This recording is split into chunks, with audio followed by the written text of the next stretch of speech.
Bonjour à tous et à toutes et bienvenue à notre nouvel épisode de la chirurgie au féminin. Aujourd'hui, nous recevons Anne-Sophie Prévost, une ORL pédiatrique ici au CIUS de l'Estrichus. Nous allons discuter de la pression de performance dans la salle d'opération, un sujet qui fait peur à plusieurs étudiants en médecine. Des histoires de détermination et d'excellence, passons le micro aux femmes chirurgiennes.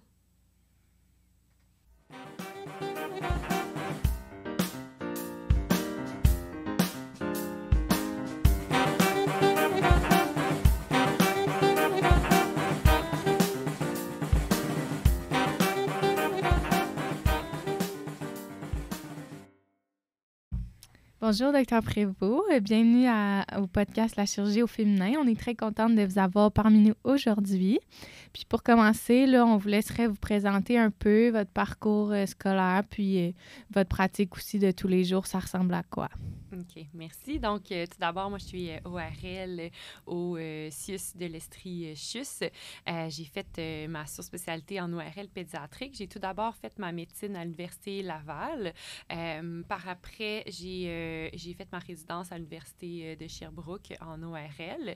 Puis ensuite, j'ai fait ma surspécialité en ORL pédiatrique au CKIDS à Toronto pour un fellowship de 2 ans. Là. Donc, vraiment, on touchait à tout d'ORL, mais chez les enfants.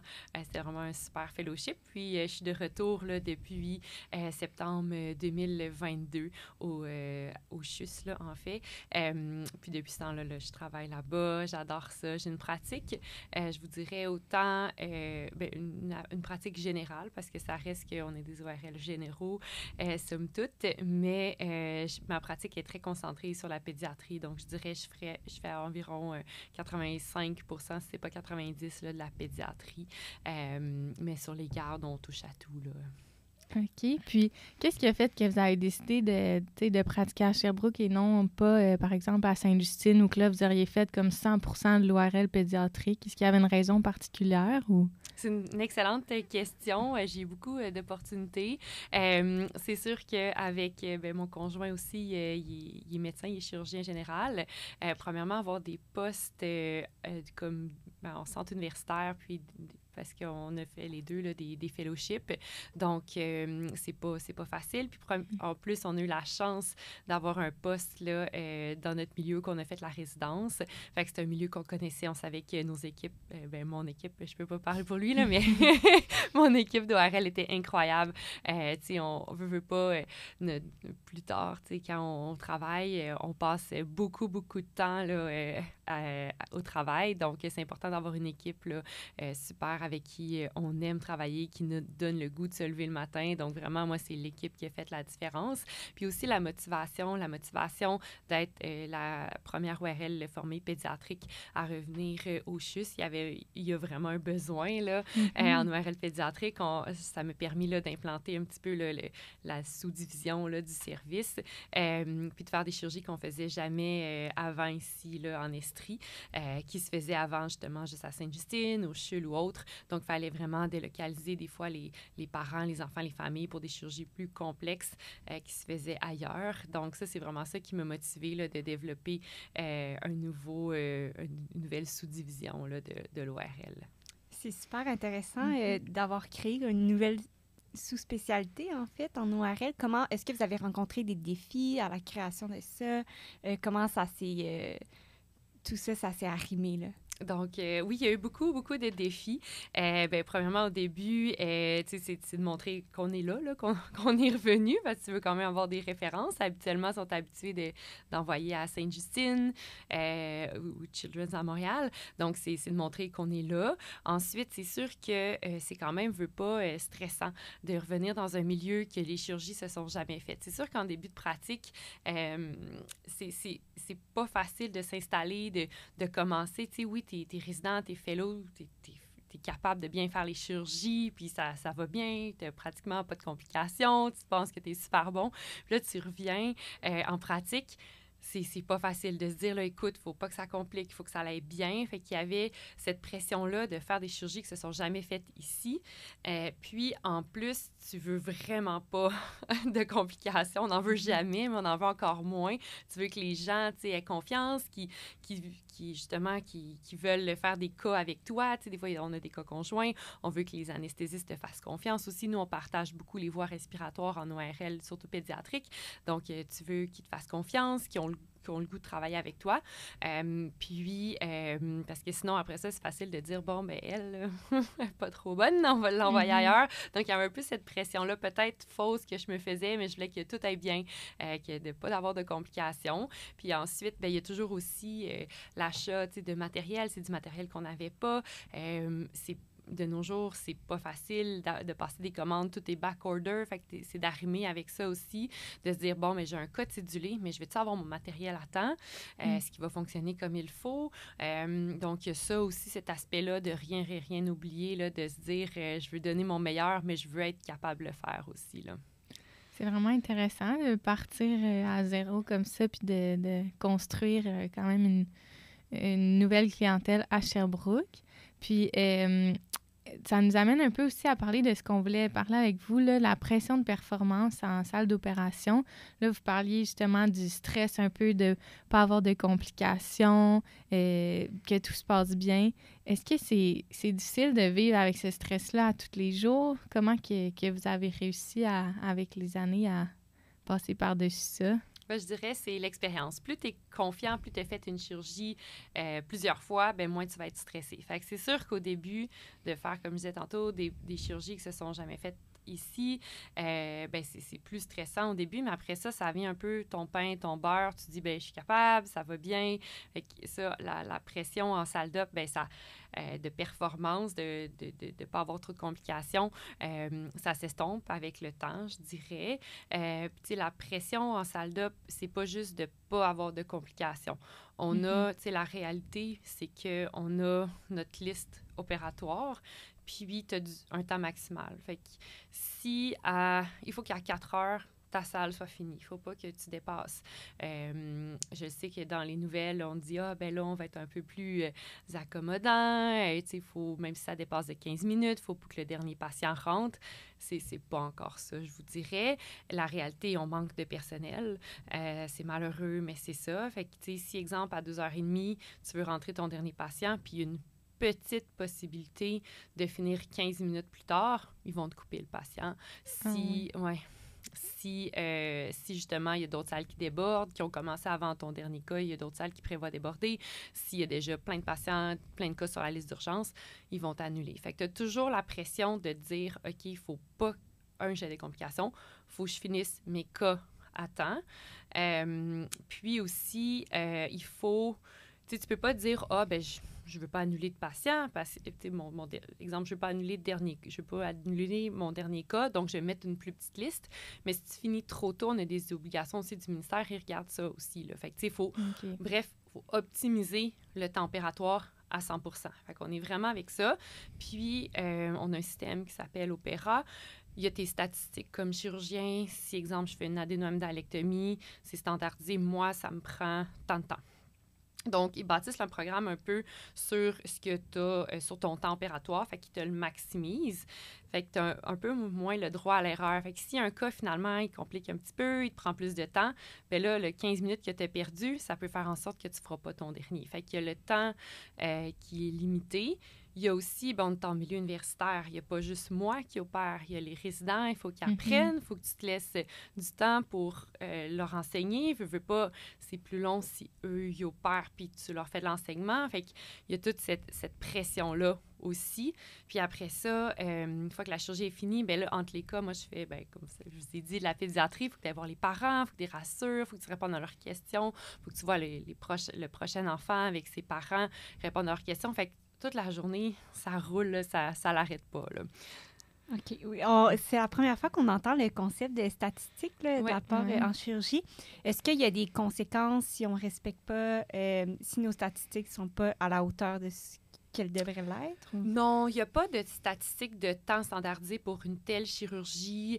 Tu ne seras pas pénalisé si ça te prend plus de temps. Ça, jamais, jamais, jamais. Là, c'est vraiment la qualité qui est au lieu de la quantité. Fait que ça, non. Mais tu es pénalisé si tu ne rentres pas dans ton propre temps habituel, si ton programme est trop serré, parce que ton dernier patient est cancellé. Moi, c'est vraiment ça qui met, je te dirais, c'est ça qui met le plus de pression à chaque jour. Moi, que j'ai une chirurgie inhabituelle, très, très stressante, tout ça, mais au quotidien, c'est d'annuler mon dernier patient. C'est vraiment ça qui me stresse. Puis que, veux pas, si c'est un parent ou un adulte, peu importe, au travail, dit, bon, dans les deux, trois prochaines semaines, je rentre pas au travail. Des fois, ils ont dû faire de l'overtime pour justement pour pas qu'il y ait de travail à faire en convalescence. Donc, moi, puis quand ils sont annulés, ben on opère aux semaines, ça va pas aller à la semaine d'après, mais des fois, la semaine d'après, déjà, tout cédulé, fait qu'ils tassent des patients, fait que ça vient vraiment comme complexe, puis moi, c'est ce qui me touche le plus, là, je veux vraiment pas annuler des patients, là. C'est sûr qu'il y a des répercussions directes sur le patient, là. Oui. Puis, vous avez parlé du côté plus pédiatrique de la pression avec les parents. Est-ce que vous ressentez que c'est vraiment une réelle différence entre chez l'adulte et chez l'enfant, que chez l'enfant, on a également le parent il y a comme double préoccupation qui peut arriver, là? Oui, certainement, là. Veux pas, le parent te confie ce qu'il y a de plus précieux au monde, là. Il te laisse la vie de son enfant entre les mains, c'est littéralement ça, là. Puis oui, il y a une pression, ben, je dirais de plus. Je veux dire, moi, je veux que tous mes patients aient la meilleure chirurgie sans complications. Mais oui, c'est un petit stress de plus, surtout des rassurer, les désamorcer. Ils ont peur de... Tu sais, les parents, ils ont peur de tout, là, avec un jeune enfant. Est-ce que ça va le traumatiser que mon enfant se fasse enlever par des étrangers, qui est l'équipe d'anesthésie, etc. Est-ce que, mon enfant, il va être traumatisé par ça? Est-ce qu'il va m'en vouloir? Ensuite, ben, tu sais, la chirurgie, est-ce que pendant ce temps-là, pendant qu'ils attendent, ils se font plein de scénarios, ils se disent, oh mon Dieu, ils m'ont dit que ça va les prendre, je sais pas, 1 heure de chirurgie, là, c'est rendu 1h15. Ils arrivent stressés, c'est vraiment pas croyable. Fait qu'il y a toujours aussi cet aspect-là de rassurer les parents, de leur dire ça va bien aller, leur dire que ça va... Puis là, ils veulent toujours savoir ça va prendre combien de temps. Mon truc, c'est de leur dire que ça va prendre plus de temps, que finalement, ça va l'être, parce que sinon, ils sont beaucoup trop paniqués. Donc, non, il y a des petits trucs aussi, puis tu le sens, là, c'est quand même un petit peu d'énergie de notre côté, mais ça fait vraiment une différence là, quand ils se sentent écoutés, rassurés. C'est sûr que ça prend un petit peu plus de travail à ce côté-là. On comprend ça, les parents, de laisser leur enfant là, à des étrangers, puis surtout ceux qui viennent pas du monde médical, c'est complètement inconnu pour eux. Là. C'est sûr que ça doit être vraiment stressant. Puis j'aimerais ça revenir aussi un peu, vous avez parlé de l'aspect des résidents, là, de l'enseignement aussi, qui peut être quand même stressant en salle d'opération. Est-ce que c'est difficile au début de savoir, jusqu'où jusqu'où vous pouvez laisser les résidents aller, quoi que vous pouvez leur laisser faire, puis à ce niveau-là, est-ce que c'est difficile au début, là, en tant que nouveau patron, de savoir un peu là, et où la limite, là? C'est sûr que comme nouveau patron, tu laisses moins faire que un vieux patron. Là, je ne suis pas encore rendue, je dirais, dans les vieux patrons. C'est sûr qu'on est tous passés par là aussi. Tu sais, on sait que quand j'étais R1, R2, j'étais capable de faire telle affaire ou telle partie d'une certaine chirurgie. Fait que ça, de savoir qu'est-ce qu'on peut leur laisser faire, je te dirais, ça va de soi. Puis, par contre, ça dépend d'un résident à l'autre aussi. Il y en a qui, exemple, des R3, il y en a qui va être plus avancé que l'autre, mais chacun un peu avance à son rythme. Il y en a qui sont plus lents au début, puis après ça, ils apprennent super vite. Fait qu'il faut toujours que tu t'adaptes aussi aux résidents en plus du niveau.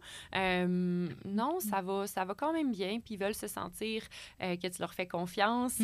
Puis, tu sais, on a tous des profils là, d'enseignement un peu différents. Moi, je le sais que je suis comme toujours là, très, très, très, très très, très présente, mais en même temps, tu sais, je leur laisse voler de leurs propres ailes aussi à un moment donné. Donc, non, je pense qu'au fil du temps, ben, on s'habitue. Là. Puis aussi, vous passez énormément de temps avec eux, donc j'imagine que vous apprenez rapidement à connaître les forces de chacun, puis jusqu'où vous pouvez les laisser faire. Là. Oui, certainement. Puis moi, je suis toujours là en salle d'opération. Là, ils savent qu'ils peuvent, même sur les gardes, peu importe, ils savent qu'ils peuvent toujours compter sur moi. Là, je suis pas très loin.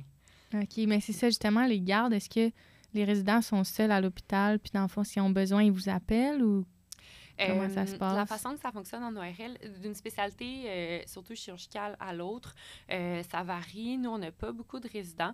Dans la majorité des spécialités chirurgicales, je dirais, tu as un junior, un senior là, résident. Là, fait qu'il y a un R1, R2 avec un R4, R5. Le R3, ben, il est flexible, je dirais. Là, des fois, il est junior, des fois, il est plus senior.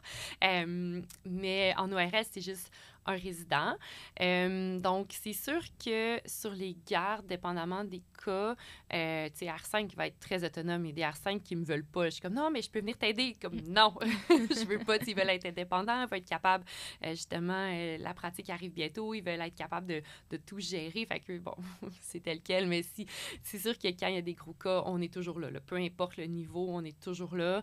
S'il y a des cas de détresse respiratoire, ça, t'as pas deux chances. Fait que, tu sais, quand ils nous appellent sur des cas comme ça de airway, là, de difficultés respiratoires, même si c'est un R5, ils nous appellent toujours au niveau A2, là, ça c'est sûr. Mais sinon, pour le reste, les R1, ben tranquillement, pas vite. Ils sont pas toujours à l'hôpital. Là. Nous, c'est des gardes à la maison. Fait qu'ils font juste se déplacer, c'est une consultation. Fait que c'est sûr que le R1 va toujours m'appeler, réviser, peu importe l'heure de la journée. R2, jusqu'à R5, c'est de moins en moins, mais on est toujours disponible. OK.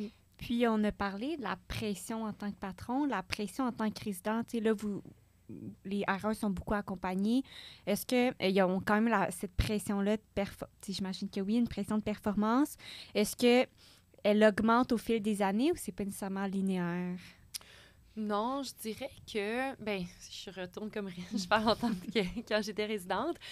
Je veux dire, les objectifs, les défis changent au fil du temps. C'est sûr que quand tu commences R1, R2, ben, tu sais, ton niveau de responsabilité est moins élevé qu'un R5, que ce qu'on s'attend d'un R5. Mais en même temps, tu connais moins tes patrons, tu veux qu'ils te trouvent bon, veux pas, tu veux te démarquer. Fait que je trouve que d'une année à l'autre, les objectifs, la pression, en fait, de performance d'un résident va vraiment va varier, mais je dirais, tu sais, c'est linéaire. Tu sais, R4, ils étudient beaucoup leurs examens, ils veulent, tu sais, opérer. Il y a maintenant les sortes d'APC, là, comme probablement vous allez avoir là, à l'externat. Donc, tu sais, les APC, ils veulent les terminer à temps. Après ça, tu sais, R4, R5, ils veulent étudier beaucoup. Donc, ouais, c'est variable. Là. Mais toujours là, présent, là, je dirais. D'accord. Ouais. Puis, on parlait un peu de ça avec les filles avant le podcast. Là. On avait vu sur TikTok, dans le fond, Lady Spine Doc. Je ne sais pas si vous connaissez ou si les auditeurs connaissent, mais dans le fond, elle parlait qu'elle, aux États-Unis, quand elle avait commencé sa résidence, là, il s'était fait donner un petit pamphlet, puis c'était comme une analogie avec des requins. Puis, dans le fond, que eux, les résidents, c'était comme des petits poissons. Puis là, les patrons, c'était comme des requins. Puis là, il y avait comme une liste de règles. Puis une des règles, c'était comme don't bleed ou quelque chose comme ça. Puis en bref, c'était juste que en tant que résident en chirurgie, tu peux pas démontrer de vulnérabilité, de faiblesse. Si tu te sens triste, de ne pas le démontrer. Tu te sens stressé, pas démontrer. Tu sais, vraiment cette idéologie-là. Puis c'est vrai qu'on entend, on le voit aussi dans les films ou dans les séries aux États-Unis. On se demandait si au Québec, on avait l'impression, nous, que c'était un peu différent, que c'était comme un peu moins pire au Québec, mais tu sais, on se demandait, vous voyez ça comment? Ah, ben en fait, c'est pas vrai, là. Ouais, okay. On n'est pas des requins, les rassurant. les petits poissons, vraiment pas du tout, là. Au contraire, on est une équipe, on travaille ensemble. Nous, en ORL, chacun des résidents a un mentor patron. Fait qu'au contraire, on est à l'affût de ça. Si un résident se sent pas bien, tu sais, oui, en sais, quand j'étais résidente, je voulais pas que tout le monde sache, disons, des moins bonnes... Tu sais, on a tous des moins bonnes journées, là. Fait que c'est sûr que tu veux pas le dire à tout le monde puis t'en vanter, j'ai une mauvaise journée, par exemple, en pleurant. Ça, c'est pas vrai, là. Tu sais, personne fait ça. Tu sais, veut pas, en tant qu'humain, on a tendance à le cacher, veut pas. C'est pas ça qu'on encourage du tout à la résidence. Des fois, on a une mauvaise réputation en résidence chirurgicale, surtout, là. Mais au contraire, on encourage les résidents à nous en parler, d'aller vers leur mentor si ça va pas bien.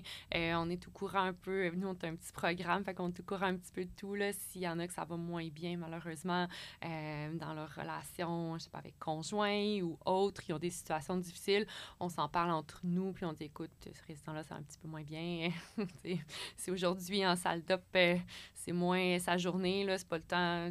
On tombe jamais sur personne, là, mais c'est pas le temps d'y tomber dessus, là. Fait que, au contraire, on est à l'affût de ça. Je pense que c'est très important. Puis ça permet aux résidents de mieux s'épanouir, puis qu'on les aide ou justement, qu'ils nous expliquent un peu pourquoi ils se sentent vulnérables ou qu'ils ne se sentent pas à la hauteur. Au contraire, on les encourage à venir nous en parler, puis on leur donne des outils. Il y a un peu les APC qui vont un peu en ce sens, dans le sens que chaque résident, dépendamment du niveau, là, je fais un résumé, là, mais il faut qu'ils atteignent des objectifs spécifiques. Puis des fois, on voit qu'il y en a qui traînent de la patte. Puis c'est un peu comme ça qu'on peut le voir des fois, dire, c'est un moyen un peu que le directeur de programme les rencontre. Moi, je suis responsable comme la directrice des APC, de dire, écoute, tu sais, de rencontrer, tu sais, on dirait que tu as eu un petit relâchement, qu'est-ce qui se passe? Fait qu'un peu, ça nous permet, c'est peut-être une occasion de leur dire, qu'est-ce qui se passe, de rentrer un peu dans la conversation, mais c'est pas vrai qu'il faut pas montrer sa vulnérabilité. On l'est tous, c'est pas vrai qu'il y a quelqu'un qui est fait en pierre, qu'il n'y en a pas. Ça, j'y crois pas. Puis non, on est vraiment là, ouvert à tout ça, là. Wow, ben c'est rassurant, je pense, parce que même en tant qu'étudiant, on dirait qu'on ne sait pas trop, on n'est pas dans ce monde-là, puis on entend plein de choses se dire. Fait que c'est ça, des fois, on a l'impression que le monde chirurgical, c'est quelque chose qui fait bien peur, mais c'est rassurant d'entendre ça. Puis surtout, les mentors, là, je trouve que c'est intéressant aussi pour s'assurer que tous les résidents vont bien, puis qu'ils ont quelqu'un à qui se référer, là, en qui ils ont confiance.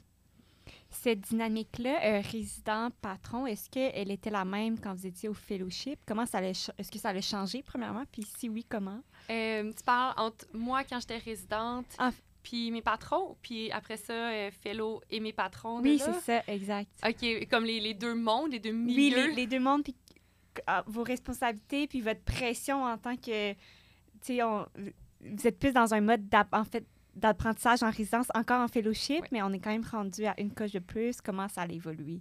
Oui, bien c'est sûr que la relation que nous, on a, spécialement en ORL à Sherbrooke avec nos patrons, je pense qu'on a, on a peu ça ailleurs, là. On est vraiment proche de nos patrons, puis ça, c'est vraiment une force. Puis ça m'a fait en sorte que quand j'étais résidente, bien, mes patrons savaient toujours j'étais rendue à quel niveau, contrairement à d'autres, dans des spécialités chirurgicales plus grandes. Là, je prends chirurgie générale, par exemple, parce que c'est les plus grosses cohortes, puis qui font plusieurs milieux d'une place à l'autre avec beaucoup de chirurgiens différents. C'est sûr qu'un chirurgien ne va pas savoir le résident spécifiquement, il est rendu où. Fait qu'il va aller un petit peu plus en arrière, veut pas... puis voir, OK, là, il est rendu là. Puis après, quelques fois que tu opères avec, OK, il est bon, finalement, il est peut-être rendu là. Fait que nous, on n'a pas ça. Tu sais, chacun de nos patrons savait on était rendu où. Fait que ça, c'était vraiment un plus. Puis chirurgicalement, ça m'a vraiment, vraiment, vraiment aidé pour ça. Fait que, tu sais, ma relation avec mes patrons était incroyable quand j'étais résidente. Là, j'avais pas peur d'eux du tout. Super! C'est sûr que j'ai fait mon fellowship dans le milieu ontarien, là, ailleurs au Canada. C'est sûr que c'est plus hiérarchique, je dirais. J'étais pas aussi proche de mes patrons que je l'étais à la résidence ici, mais tu sais, ils me faisaient vraiment confiance. Ça a pris encore du temps, un bon quelques mois avant qu'ils disent OK, finalement, elle est pas si mal. Puis mais ils me faisaient confiance vraiment à 100%. Au contraire, ils me voyaient comme une collègue. Ils demandaient mon avis. Il y avait des gros cas. Ils me demandaient d'être là, justement, pour opérer, tu sais, même...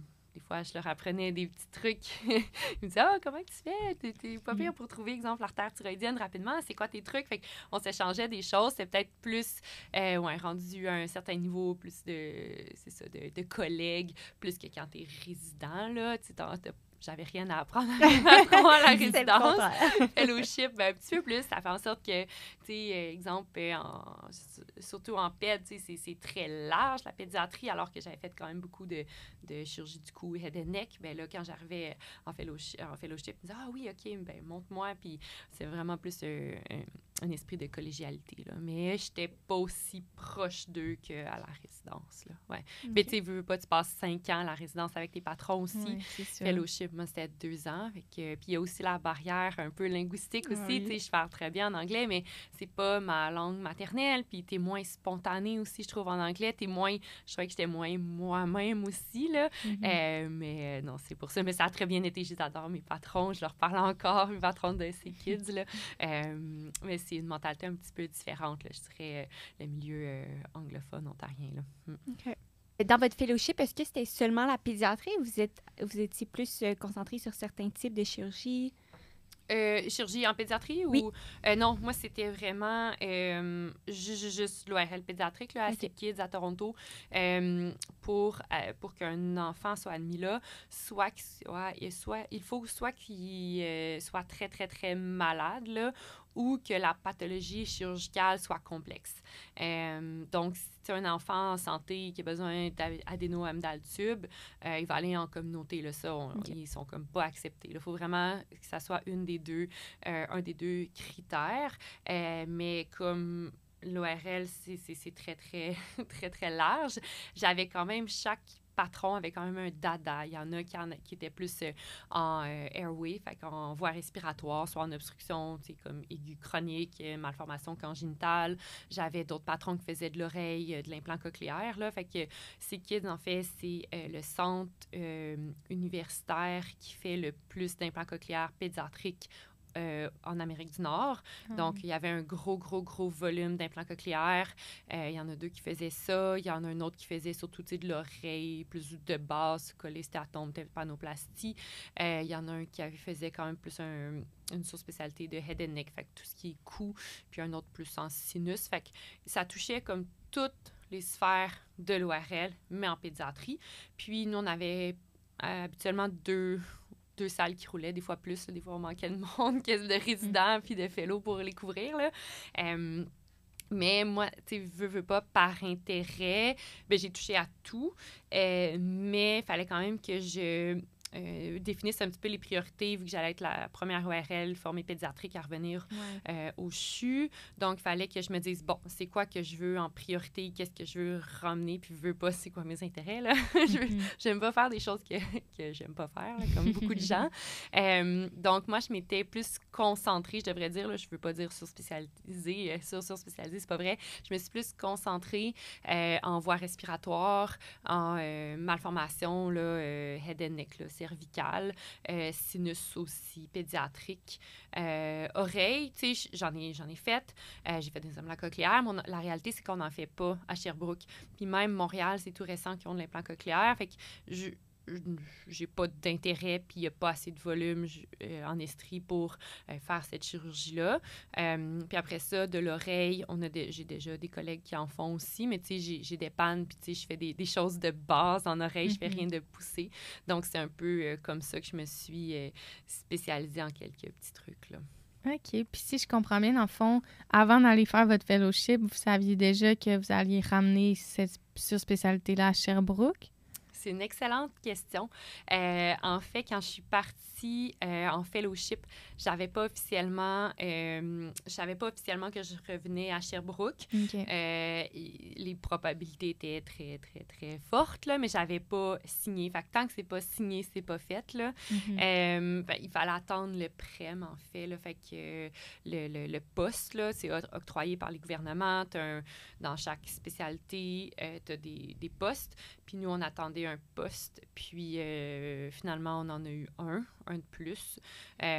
Mais c'est ça, il fallait attendre le gouvernement, là. Fait que j'aurais pu finalement pas en avoir, puis me retrouver ailleurs. On avait un plan B sinon, mais je savais pas de tout doute. J'avais des des bons indices que j'allais revenir à Sherbrooke. Fait que c'est pour ça, déjà là, que je m'étais concentrée. Mais quelques mois, je pense que ça, au bout de 6 mois, 1 an peut-être, là, j'ai eu la confirmation. Mais tu sais, peu importe aussi, tu fais des choses par intérêt. Je me voyais mal faire de l'implant cochléaire. Puis en plus, au Québec, tu sais, ça déborde déjà, là, fait que je savais que ça, je l'avais pas mal éliminé. Je suis moins une personne d'oreille, là. En ORL, on sait tous si on est une personne d'oreille ou pas, là. C'est un peu un running gag, là. Moi, je le suis vraiment pas. Fait que là, j'avais un peu éliminé ça. Puis, tu sais, je le faisais pour moi. Puis, j'ai eu l'opportunité, c'est ça, j'aurais pu retourner. J'avais d'autres choix aussi, là. Mais, tu sais, peu importe les autres choix, je savais un peu ce que je voulais faire aussi, là.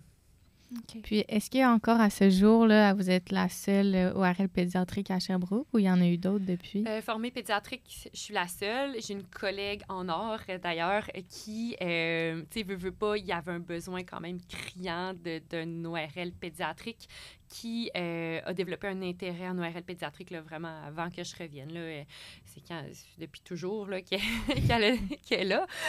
Mais, tu sais, tranquillement, pas vite, elle a été se former un peu à Sainte-Justine pour certaines chirurgies qu'on avait vraiment besoin. Donc, elle, justement, là, était là, mais elle faisait pas les chirurgies plus spécialisées encore. Mais quand même, elle répondait à un excellent besoin. Puis, justement, elle m'a aidé à bâtir un peu là, la pratique, puis à acheter des instruments. Il y avait plein d'instruments qu'elle avait déjà comme achetés, que je me sers toujours aujourd'hui. Donc ça m'a aidé. À ce jour, je suis encore la seule ORL pédiatrique formée, mais on a des postes vacants. On a un gros besoin. Là, donc, c'est sûr que j'aimerais avoir de l'aide là, éventuellement. Oui, parce que c'est ça. Tu veux pas, des fois, tu te sens un peu seul, tu sais, t'as pas besoin d'être nécessairement physiquement deux, mais des fois, juste de parler des cas plus complexes. Des fois, tu veux juste comme te faire valider, de dire comme, OK, ça va bien, c'est la bonne décision, petite tape sur l'épaule, juste un second avis, là. Juste ça, puis tu sais, puis ça, je l'ai parce que grâce à mon fellowship, j'ai développé justement des excellents liens. J'envoie un message texte à un de mes collègues. Je suis comme, « Hey, Nick, qu'est-ce que tu penses de telle chose? » Tu t'envoies le scan avec maintenant, là, avec les cellulaires, c'est tellement facile. Tu es à un clic de la personne à Toronto. Là. Donc, j'envoie un scan, par exemple. Je dis, hey, j'ai fait telle affaire, ça fait-tu du sens? Ben oui, je suis totalement d'accord, vas-y. Ou j'appelle un collègue à Sainte-Justine, là, que je suis vraiment proche. Puis là, je lui demande son avis. Puis il dit, oh oui, je ferais la même chose. OK, tu sais, juste d'entendre ça, de te faire backer, c'est juste ça que tu as besoin souvent. Puis même chose, lui aussi, des fois, il m'appelle, il dit, là, ça va vraiment pas. Qu'est-ce que tu penses de ça? Je suis comme, OK, oui, je suis d'accord. C'est juste ça, là, d'avoir juste la bénédiction que tu fais la bonne chose, là, ouais. Puis autre qu'est-ce qu'on vient de parler, en étant la seule ORL pédiatrique, est-ce que vous avez une pression, par exemple, aux vacances que vous prenez? Si vous êtes malade, qu'est-ce qui arrive? Ben, avant moi, il se débrouillait. Fait que... non, je veux dire, j'ai besoin de vacances des fois. Oui, là, je suis humaine. Non. C'est sûr que non, je prends mes vacances, puis au pire, ils transfèrent à Sainte-Jude au Children's. Non, ça, c'est sûr. C'est essentiel, puis ils se débrouillent sans moi. Là. Tout le monde est remplaçable, là, c'est sûr. C'est apprécié, je pense, quand je suis là. En tout cas, je l'espère. Mais non, je m'empêche pas de prendre des vacances. Même s'il n'y aura pas d'ORL pédiatrique. C'est sûr que mes collègues, il y a quand même des chirurgies sur la garde qui sont capables de faire un cas de sinus compliqué qui n'est pas trop jeunes, ils vont le faire, tu sais. Je veux dire, ils sont très, très, très, très, très, très bons pour ça, là, drainer des abcès. Fait qu'il y a beaucoup de choses qu'ils sont capables de faire. Puis, tu sais, des fois, ils me demandent, « Hey, t'es-tu dispo? Qu'est-ce que tu penses de ça? » Puis, tu sais, juste un petit avis, vite. Puis, je dis, « Ah, je vais le voir à mon retour. » Ou « Fais telle affaire. » Ça m'est arrivé récemment. Je fais du dépannage, des fois, en Gaspésie. Puis, mon collègue m'appelait, un de tes patients est revenu, là, il est aux soins de PED. Qu'est-ce que je fais avec ça? Là, je dis, « OK, fais telle chose. » Puis, cédule-le au retour au bloc, puis je vais m'en occuper. Fait que, tu sais, il y a au moins ça, là. Puis, je leur dis des fois, j'ai dit, écoute, tu peux l'envoyer à, tu sais, je suis de retour juste dans, je sais pas, 2 semaines, 10 jours. tu peux le céduler là ou tu peux l'envoyer à Sainte-Jude, puis souvent, ils gardent. Bien, ils l'offrent aux parents, là, toujours. Là, on leur ment pas. On dit, bien, il y a telle chose. Vous pouvez aller à Sainte-Justine, puis finalement, tu sais, il reste. Parce que souvent, tu sais, par le délai, par le temps qu'il y a finalement un transfert à Sainte-Justine, qu'il soit vu qu'eux aussi ont des enjeux de bloc opératoire à Sainte-Justine, ça peut être finalement le même temps. Fait que, bon, on s'arrange, là. Je veux dire, les gens comprennent aussi, là. Ils nous souhaitent bonnes vacances. Quand on leur dit, écoute, je serai pas là la semaine prochaine, si ça, en post-op, là, si ça va pas, ben faites telle chose, puis ils comprennent, là. Donc, ça devrait vraiment pas être un point négatif ou un point à avoir peur d'être la première à créer sa voix, là. Non, vraiment pas. Super.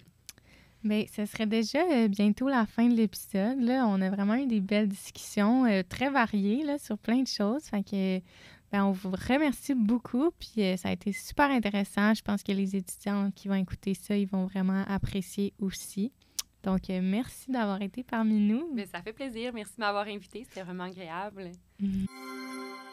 Wow, merci beaucoup encore à Dr Prévost d'être venu discuter avec nous ce soir.